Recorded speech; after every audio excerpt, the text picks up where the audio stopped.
President Biden is in Los Angeles tonight trying to shore up support for a new immigration initiative at the Summit of the Americas. But with some of the most important players absent, it's looking like an uphill battle. White House correspondent Jackie Heinrich is traveling with the president in Los Angeles. Hosting the Summit of the Americas for the first time in nearly 30 years, the U.S. is using high-profile meetings with regional leaders to launch a new joint agreement on migration as a caravan of thousands pushes toward the southern border. But with presidents from Northern Triangle countries and Mexico all refusing to come, it's unclear what President Biden can achieve. This is the Americas.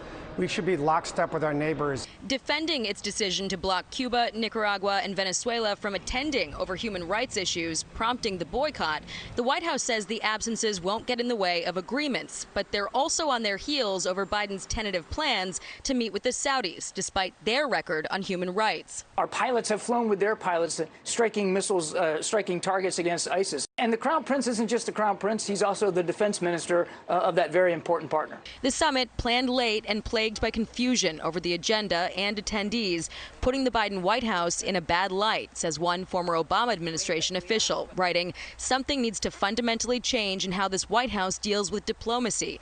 Biden needs to reset the whole national security team."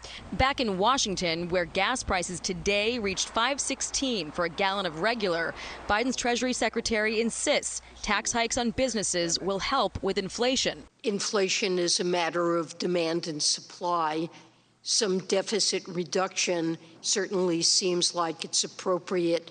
As Democratic lawmakers take fire for sounding out of touch. After waiting for a long time to have enough chips in this country to finally get my electric vehicle, I got it and drove it from Michigan to here this last weekend and went by every single gas station, and didn't matter how high it was. That is just so out of touch with reality, but that's where the hard left is.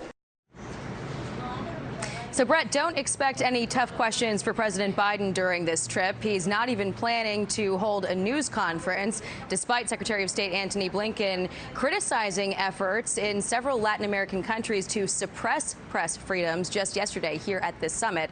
However, the president is making time for an interview with Jimmy Kimmel tonight. Brett.